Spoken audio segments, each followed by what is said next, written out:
Olá pessoal, como vão vocês? Tudo bem? É um grande prazer estarmos juntos novamente no Epini, né? Evento que faz parte da nossa história, que há muitos e muitos anos a gente vem patrocinando, né? Desde quando eu estava em outras empresas e agora na Finacap a gente tem o orgulho e o prazer de estar também patrocinando o Epini, o EPB, evento que é sempre um evento de altíssimo nível, com ótimas palestras. Infelizmente dessa vez nós não vamos poder estar juntos, mas através desse vídeo a gente tenta estar mais próximos de vocês, tá? Para quem não me conhece, eu me chamo José Altino, eu sou sócio responsável pelo relacionamento com investidores institucionais da Finacap e gostaria muito que vocês prestigiassem o nosso stand virtual, né? Eu falei a todo mundo aqui que vai ser recorde de visita, né? Vocês não vão deixar de me prestigiar, com certeza. E espero que muito em breve a gente esteja junto novamente. Nesse vídeo vocês vão ver um pouco dos nossos sócios comentando a respeito da história da empresa, da nossa filosofia de investimentos e dos nossos resultados de longo prazo, né? Vocês, como sabem, a Finacap é especialista em fazer gestão de fundo de investimento focado em ações e a gente vem agregando valor aos nossos clientes há muitos anos, não é? Então, eu vou passar agora a palavra para o meu sócio Luiz Fernando Araújo, que vai falar um pouco sobre a história da empresa e logo a gente vai estar de volta. Um grande abraço a todos. Tudo bom? Eu sou Luiz Fernando Araújo, sou diretor executivo da Finacap. Queria agradecer ao Tino aí pela apresentação e queria trazer para vocês algumas informações que a gente vai apresentar nesse vídeo sobre a nossa empresa, sobre a história da empresa, a nossa filosofia de investimentos e, inclusive, vamos trazer aqui nosso pessoal da área de pesquisa, o sócio Alexandre Brito, que vai falar um pouco sobre a nossa metodologia, filosofia, e o Felipe Moura também, que toca a nossa área de pesquisa. Eu queria, então, rapidamente falar um pouco sobre a história da Finacap. Eu acho que isso é muito importante para entender assim, a principal característica que a gente enfatiza muito sobre nossa história, que é a nossa resiliência, né? Nós fomos fundados em 1997, né, com uma crise financeira. Foi numa época de crise bancária no Brasil, em que vários bancos relevantes sofreram intervenção do Banco Central por uma crise bancária sistêmica que ocorreu naquela época. E a partir desse evento é que surgiu a Finacap. A Finacap surgiu a partir da corretora do Banco Banorte, que era um banco com sede em Recife, né? E ele sofreu a intervenção naquele programa que ficou conhecido como PROE, né? E então a Finacap foi criada para tocar aquela operação de gestão de carteira de ações que existia, né? Era a principal referência de plataforma de investimentos em ações na região de Recife, região metropolitana. E então, a partir dali, começou a Finacap, né, com uma cultura muito forte de investimento em ações, né? Uma filosofia, inclusive, assimilada pelos seus clientes ao longo de vários anos, né? A gente tem investidores aqui desde a década de 80 e isso foi muito absorvido e assimilado pela empresa na gestão das carteiras, né? O modelo foi evoluindo ao longo dos anos. Em 2000, a gente teve um período de valorização. O primeiro período inicial da Finacap, né, de 1997 a 2002, foi um período muito difícil, muitas crises. Os mais antigos devem lembrar, aí nós tivemos a crise da Rússia, nós tivemos a estouro da bolha da internet, depois nós tivemos a eleição de Lula, né, a primeira eleição de Lula, com toda a incerteza da gestão do PT que ocorreu na época, né? Então foi um período difícil. Depois de 2002 nós tivemos um rally muito forte, né, e a empresa cresceu bastante. Nós mudamos com uma sede aqui na Avenida Agamenon Magalhães. Quem conhece Recife aqui é uma avenida importante. A gente montou uma sede e uma estrutura aqui bem interessante para poder absorver essa expansão da operação de renda variável.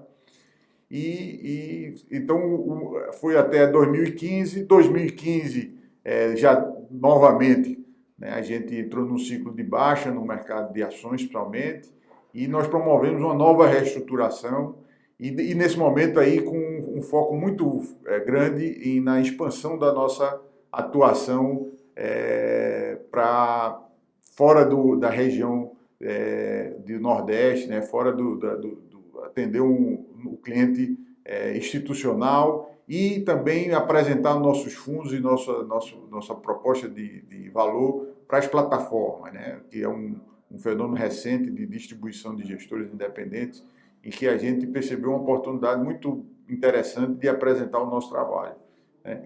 Nesse sentido, né, 2015 a gente considera também um marco, né, da história da Finacap, porque fizemos uma série de investimentos para nos habilitar a atender esse novo mercado, né, esses novos investidores. Inclusive também passamos a atualizar o nosso relacionamento com nossos clientes, né? Nas carteiras administradas de ações, por exemplo, nós passamos a oferecer aumentar o escopo do nosso trabalho, fazendo gestão de patrimônio, né? Inclusive, toda essa área a gente segmentou numa área que a gente chama aqui internamente de área de gestão de patrimônio. Finacap de gestão de patrimônio é uma área que cresceu fortemente a partir de 2016. Já temos mais de 600 milhões sob gestão nessa unidade. E a nossa, na área tradicional de gestão de carteiras de ações, nós fizemos grandes investimentos na parte de controles internos e compliance. Tivemos a entrada aí do nosso sócio, que me apresentou agora, o Altino Bezerra, né, que tem um grande conhecimento e relacionamento de muitos anos no setor institucional. Então, inclusive, ele contribuiu bastante aí na orientação desses investimentos em controles internos. Nossos fundos foram adaptados para a legislação específica do setor, a 3792 e a 3922 para os RPPS. Nós transferimos a custódia e a administração fiduciária dos nossos fundos para o Bradesco, né, oferecendo uma robustez de uma grande instituição financeira para a custódia e para a administração fiduciária dos nossos fundos, dando mais garantia e mais segurança para os investidores institucionais. Fizemos um rating de gestão, né, e, mais recentemente, em 2020, entramos com um produto de previdência junto com a seguradora Icatu, né, uma iniciativa também muito interessante, recente, que está muito alinhada com a nossa proposta de horizonte de longo prazo. Então, hoje a gente tem uma Finacap que está atuando em âmbito nacional, tem um track record bastante extenso e tem uma equipe muito nova, que vocês vão conhecer alguns desses nossos novos profissionais, que está sendo preparada para tocar nos próximos 20 anos da empresa. Eu espero que nos próximos slides vocês vão ver um pouco dessa turma nova e um pouco dessa proposta que já foi testada ao longo dos anos em várias crises e que a gente acredita vai trazer muito rentabilidade e performance para os nossos investidores nos próximos anos. Eu passo a palavra então para o Alexandre Brito para tocar a segunda parte da nossa apresentação. Sou Alexandre Brito, sócio da Finacap, e uma parte muito importante, né, da gente falar da história da empresa é sobre o desempenho histórico, né, da Finacap. Como o Luiz já falou, a Finacap é uma das gestoras de recursos mais tradicionais do país e é uma das gestoras que tem um dos mais longevos track records do Brasil, né?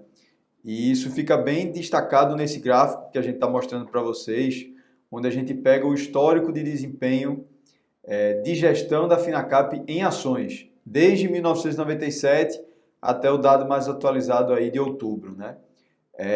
Pouco tempo antes dessas quedas aí, desse momento um pouco mais turbulento que a gente está vivenciando, a valorização dessa cota chegou a mais de 55 vezes. Ou seja, o investidor que aplicou lá com a gente 100 mil reais, 1 milhão de reais em 1997, hoje já teria 55 milhões de reais, né, nesse período acumulado. Ou quem aplicou 100 mil reais, hoje já teria aí 5 milhões e meio de reais, né, antes aí desse período mais turbulento. Então, essa taxa de rentabilidade de gestão em ações na Finacap no acumulado gira em torno aí de 17% a 18% ao ano, composto, né? E um dado super interessante para a gente comparar nesse gráfico, como vocês estão vendo, é justamente o desempenho da Finacap em ações quando você compara tanto com o CDI, quanto com o IPCA+6 e com o próprio Ibovespa.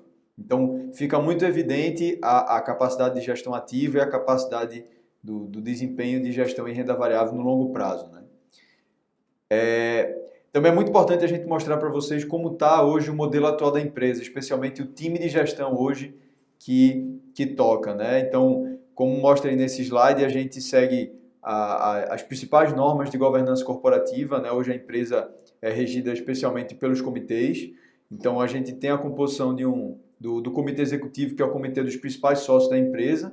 E abaixo desse comitê executivo, nós temos tanto o comitê de investimento e crédito, como o comitê de risk compliance, né? E aí, a essa estrutura aí dos comitês se reporta a diretoria de investimento e a diretoria de risk compliance. Então, na diretoria de investimento, a gente tem Luiz Fernando, que já se apresentou para vocês, ele é CFA, né, tem a certificação internacional mais top do mercado, e Aristides Bezerra, que foi um dos fundadores da empresa, que comanda aí a diretoria de risk compliance, né?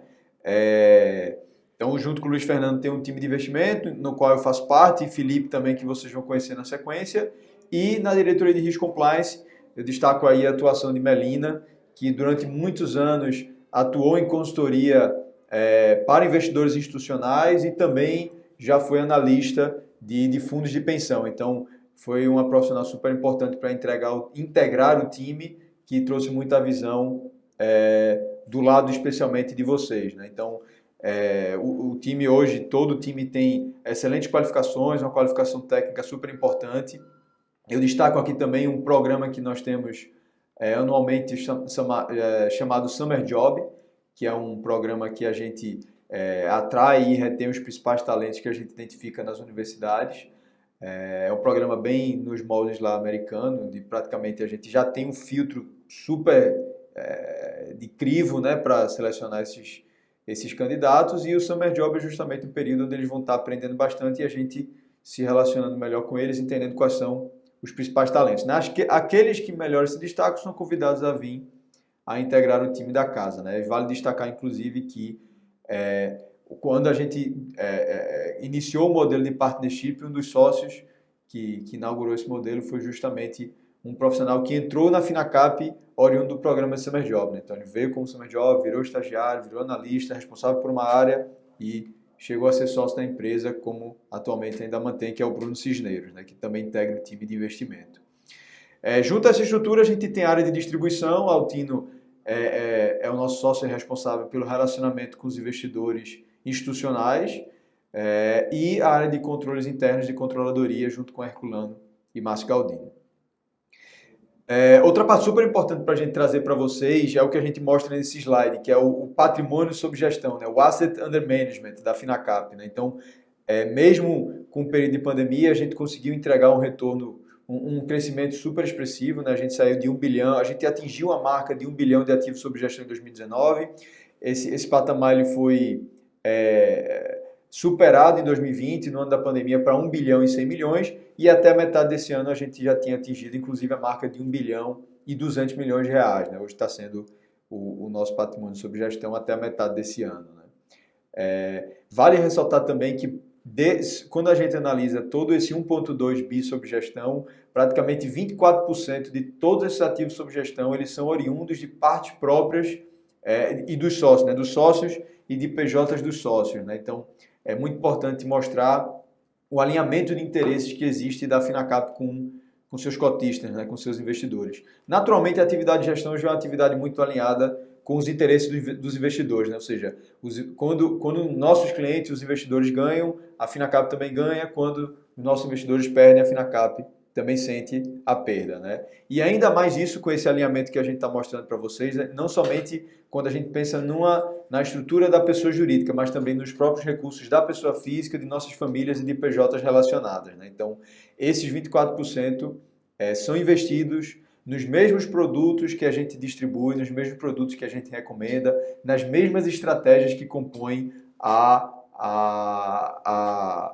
grade aí de produtos que a gente distribui junto com os investidores institucionais, com os investidores pessoa física e nas plataformas, né? Então, esse alinhamento de interesse é super importante para a gente mostrar o skin in the game, né? Que a gente está investindo nos mesmos produtos que a gente está distribuindo também na nossa pessoa física.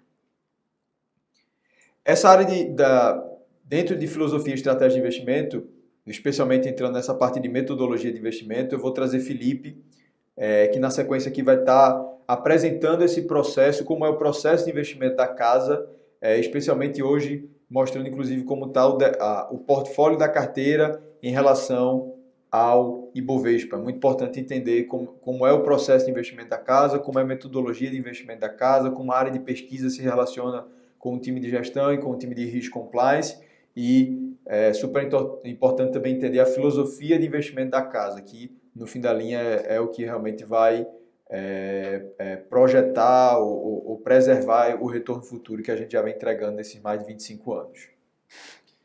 Pronto, aí tu dá um take. Olá, eu sou Felipe Moura, analista de investimentos aqui da Finacap e faço parte do time de pesquisa. Bom, após essa apresentação aí do Alexandre, onde ele fala sobre a nossa performance histórica, eu vou aproveitar o gancho e falar um pouquinho da nossa metodologia e das estratégias de investimentos, né, que foram responsáveis por nos trazer essa performance durante essas décadas de história. Levamos em consideração aí 3 fases nesse processo, né, onde a primeira fase basicamente é a fase da criação de hipóteses. Eu acho que começando aí pela raiz da nossa filosofia, né, nós somos adeptos da quase secular Value Investing, né, uma filosofia que tem grandes expoentes aí dentro do mercado financeiro, e acredito que o maior deles seja o próprio Warren Buffett, que utiliza dessa estratégia aí durante toda a sua carreira de investidor, que foi responsável aí por trazer uma performance inigualável aí no mundo dos investimentos, né? Basicamente nós levamos também em consideração a premissa de que todo o ativo financeiro possui um valor intrínseco, que não necessariamente é igual ao seu valor de mercado. Por isso, também utilizamos em todos os nossos investimentos uma visão de longo prazo, porque em última instância nós acreditamos que o valor do ativo finalmente irá convergir para o seu valor intrínseco, né? E dessa forma, nós aproveitamos momentos de exagero, né, que é o que se chama de overreaction do mercado, quando existem grandes quedas ou grandes vendas nos ativos por conta de especulações, para justamente poder comprarmos esses ativos a um preço que seja capaz de nos fornecer uma boa margem de segurança naquele investimento. Então, indo para o segundo ponto aí, falando um pouquinho da originação de oportunidades, nós costumamos analisar os investimentos através de uma visão chamada bottom-up analysis, né? Onde nós começamos analisando todo o cenário micro, que é onde nós colocamos o maior peso da análise, para ir subindo cada vez mais nessa escadinha, até realmente analisarmos toda a conjectura macro, mas sempre dando ênfase aos fundamentos microeconômicos daquele investimento, né? E aí nessa fase nós passamos pelas análises de mercado, empresas, análises setoriais, e também temos sempre a nosso dispor aqui, né, um material suplementar, né, das principais casas de research, dos principais analistas aí, dos principais bancos. São materiais aí que nos fornecem uma boa base na nossa tomada de decisão de investimentos. Falando um pouquinho da segunda fase do nosso processo, né, que realmente é a fase da construção da tese de investimentos, né? E aí realmente essa fase é onde nós fazemos um estudo profundo daquele negócio, né, que estamos analisando, onde tentamos entender o modelo de negócios, as vantagens competitivas, concorrência, a governança daquele negócio. Os nossos principais sócios aqui possuem décadas de experiência, né? Então, por si só, eles já possuem um conhecimento histórico, né? Uma relação histórica com aquelas empresas, com seus principais executivos. Então, isso daí realmente acaba sendo um diferencial aqui da casa, né? Eu acho que são relações que exigem tempo, né, para serem construídas. E eu acredito que é um ponto forte que temos aqui dentro da casa. É nessa fase da construção onde realmente nós utilizamos aí as principais teorias modernas das finanças, né, para fazer os nossos modelos matemáticos de fluxo de caixa e de valuation efetivamente dessas empresas. Basicamente, é a etapa na qual nós fazemos toda a modelagem matemática daquele investimento, né? Entender quais são as principais variáveis que afetam os fluxos de caixa daquela empresa em específico ou daquele ativo em específico, modelos de estresse, né? Entender o que é que uma possível variação de uma possível variável possa acarretar no preço justo daquele ativo. Então, realmente, essa é uma fase onde os números são testados ao extremo, né? E aí nós realmente entendemos qual é a matemática daquele investimento. Por último, aí também a fase da construção é onde nós realmente fazemos aí um grande mapa de riscos, né, do que pode ser que afete aí de maneira substancial o valor daquele nosso investimento e tentamos entender esses riscos, né? Seguindo, nós temos aí a fase da saturação e validação, né, que eu acho que é importante citar, que todas as nossas decisões de investimento aqui, elas são colegiadas, né? Uma vez originada uma ideia de investimento, construída uma tese, essa tese ela é posta aí justamente para saturação e para validação dos nossos comitês, né? Onde aqui eu destaco os nossos comitês de investimento e crédito, né? Que é onde justamente apresentamos as ideias e discutimos, né, com essa equipe sênior, né, que eu já falei anteriormente, com décadas de experiência. E é uma etapa do processo onde realmente nós testamos a exaustão o racional daquele investimento que pretendemos fazer. Também é uma fase na qual nós analisamos aí diversos cenários, né, e tentamos aí entender, né, o que é que possa vir a afetar positivamente ou negativamente aquele investimento, né? Realmente é uma análise de cenário e de sensibilidade. E por fim, a terceira fase da nossa metodologia de investimento consiste justamente na alocação e no monitoramento daquele investimento, né? Uma vez feito, uma vez aprovado aquele investimento, chega a fase de monitorar e gerenciar aquela alocação, né? Então, uma vez que adicionamos um ativo ao nosso portfólio, nós tentamos entender aí uma relação de risco e retorno, né? Considerando os demais ativos que temos no nosso portfólio, e sempre seguimos monitorando aquele ativo para eventuais novas entradas ou realizações, né? Justamente como falamos ali na primeira fase desse fenômeno do overreaction, né? Às vezes o mercado acaba tendo reações de forma extrema, positivas ou negativas, que nos possibilitam aí aumentar a exposição em um determinado ativo que nós temos uma visão construtiva, ou até mesmo realizar lucros, né? Às vezes altas muito, muito fortes se configuram como boas oportunidades para realizar um pouco de lucro e diminuir um pouco de risco daquele investimento. E por fim, temos a fase de avaliação, né, onde nós temos aí o acompanhamento diário das posições, né? É uma fase aí na qual temos reavaliações periódicas das perspectivas daquele investimento, né? Sempre que sai algum fato relevante, a empresa publica algum fato relevante ou até mesmo suas demonstrações financeiras, nós realmente revalidamos todo aquele modelo, estudamos para ver o que é que mudou, se tem novos triggers, novas oportunidades, e assim seguimos, né? Sempre é um ciclo que se retroalimenta na realidade, né? O processo de investimento nunca é linear, ele é sempre cíclico, ele está sempre se retroalimentando. Bom, agora eu vou falar um pouquinho sobre o perfil do nosso portfólio de ações. Eu acredito que esse slide agora sintetize bem tudo isso que eu falei agora atrás sobre a nossa filosofia, sobre nossos processos, sobre as fases, né, do nosso investimento. Então, basicamente, nós trouxemos aí 6 métricas que são bastante acompanhadas pelos investidores de ações, né? e comparamos essas métricas do nosso fundo de ações, o Finacap Mauristad, contra o Ibovespa, né, que é o principal benchmark para o investimento em ações.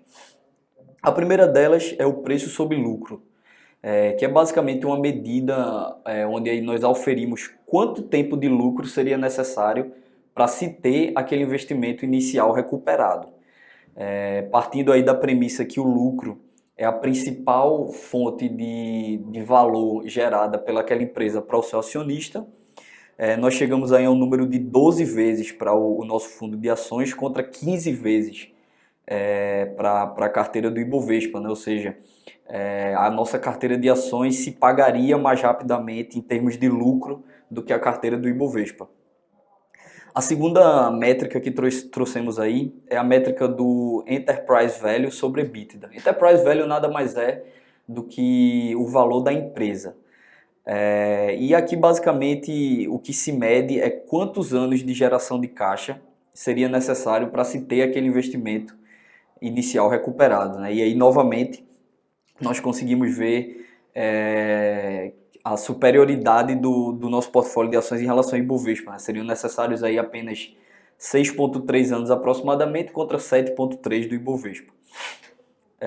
Seguindo aí, outra métrica que trouxemos foi o preço sobre valor patrimonial, que é uma métrica bem simples. Basicamente a gente pega o valor de mercado daqueles ativos e comparamos contra o valor patrimonial, né? O valor reportado nos balanços financeiros daquele negócio. E aí novamente nós vemos que nossa carteira de ações é uma carteira mais barata do que a carteira do Ibovespa, né? Ou seja, nossos ativos negociam aí a cerca de 1,65 vezes o seu valor patrimonial contra 2,32 vezes do Ibovespa. Então, basicamente, essas três métricas que eu falei agora, o preço sobre lucro, o Enterprise Value sobre EBITDA e o preço sobre valor patrimonial, nos dizem que a carteira do Mauristad é uma carteira mais barata do que a carteira do Ibovespa.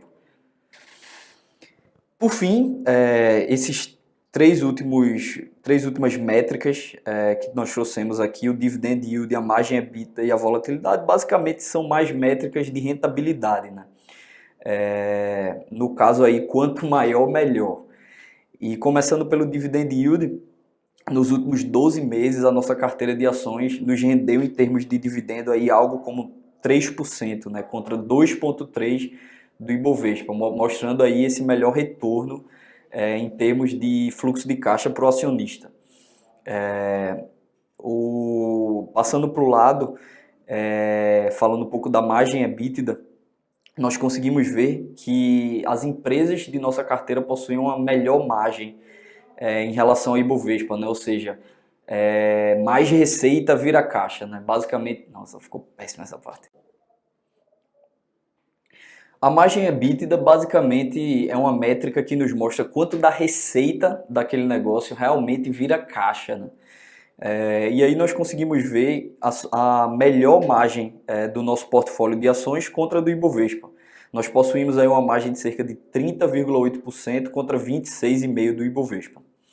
Por fim, falando aí da principal métrica de risco acompanhada pelo mercado, a volatilidade, nós ainda conseguimos aferir que o nosso book de ações possui uma menor volatilidade do que o Ibovespa. 18,22% anualizado contra cerca de 21,15% do Ibovespa. Então, sintetizando um pouco tudo que foi falado nesse slide, nós conseguimos chegar à conclusão que a nossa carteira de ações, além de ser uma carteira mais barata do que a carteira do Ibovespa, é uma carteira mais rentável e com menos risco.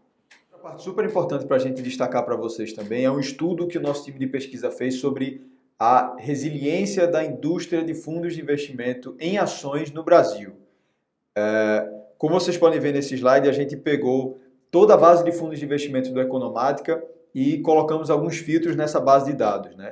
O primeiro filtro foi desconsiderar os fundos exclusivos e fundos restritos, né? Que normalmente são fundos de famílias ou fundos exclusivos de algum investidor, né? Exclusivo ou restrito, né?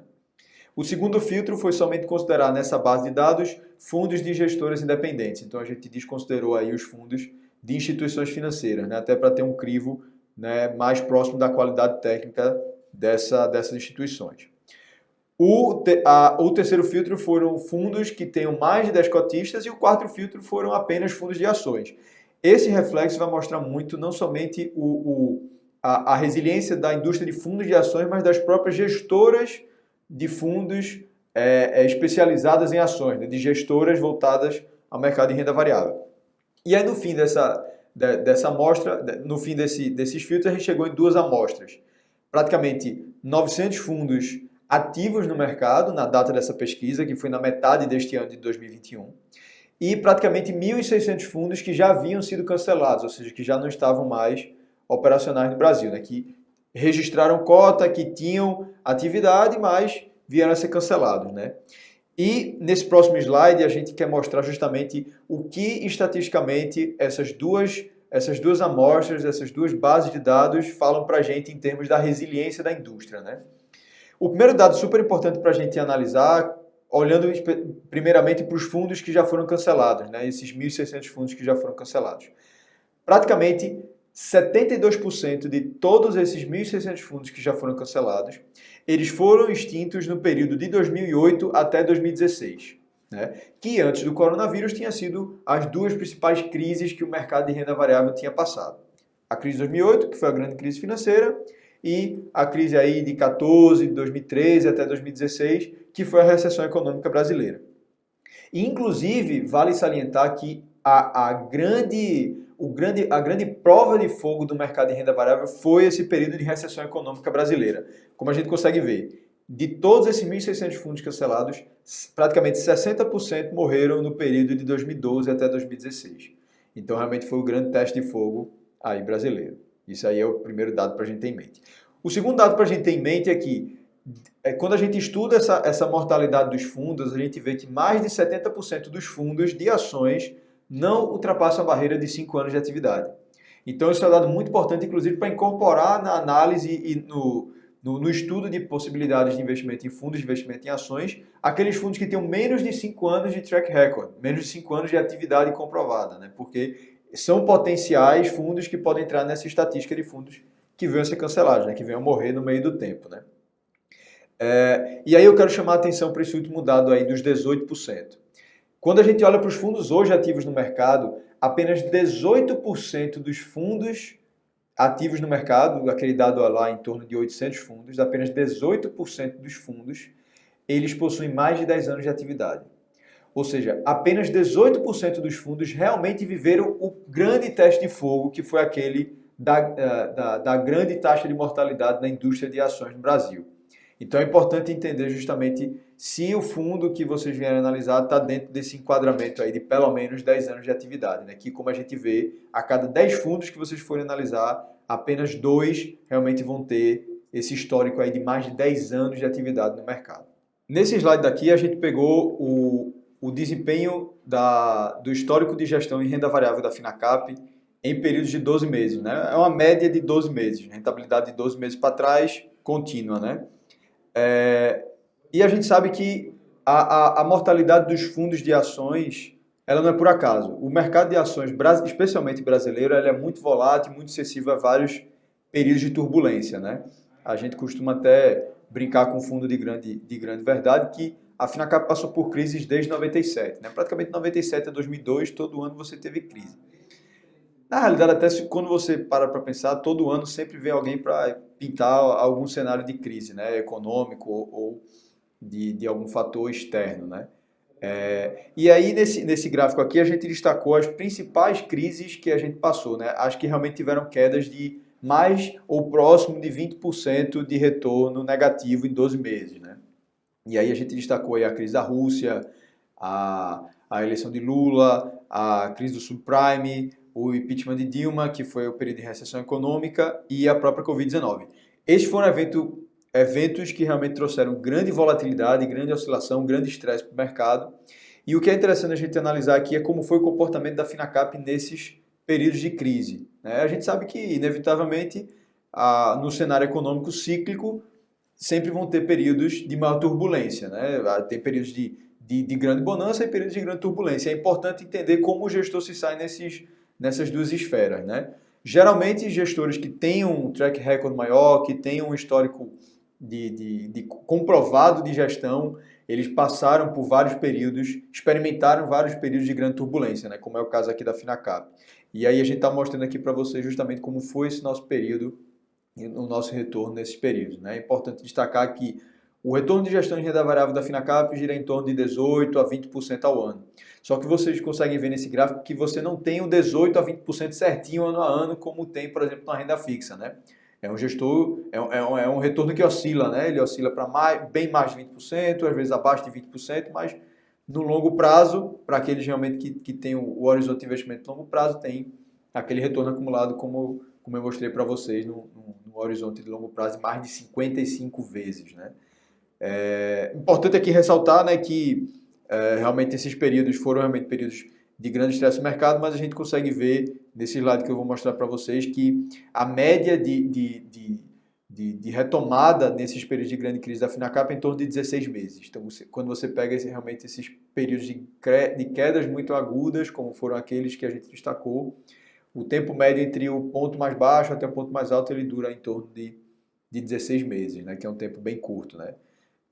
Aí tem a média de desvalorização no ponto mais baixo e a média de valorização realmente na retomada, né? Então são dados importantes para avaliar a gestão em períodos de crise. E aí a gente sempre gosta de falar essa frase, né? A gente navegou vários momentos de adversidade no passado e por isso a gente está preparado para o futuro. Por fim, eu queria destacar essa frase de Warren Buffett, né, que eu acho que fala muito tanto da nossa profissão quanto também a de vocês, que é: se você está sentado sob uma sombra hoje é porque alguém plantou uma árvore há muito tempo atrás. Eu acho que isso mostra muito a importância do investimento de longo prazo e a capacidade desse investimento de longo prazo de acumular retorno, acumular patrimônio lá na frente, né? Então, eu queria fechar com essa frase e agradecer pela audiência de vocês. Muito obrigado.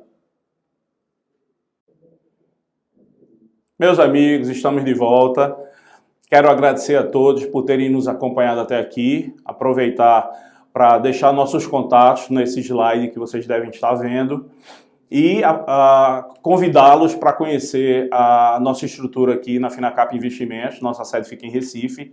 Quando vocês estiverem de passagem por Recife, por favor, não deixe de me avisar para que a gente possa tomar um café aqui e vocês conhecerem os nossos executivos, nossos sócios. Eu tenho certeza que vocês vão gostar bastante.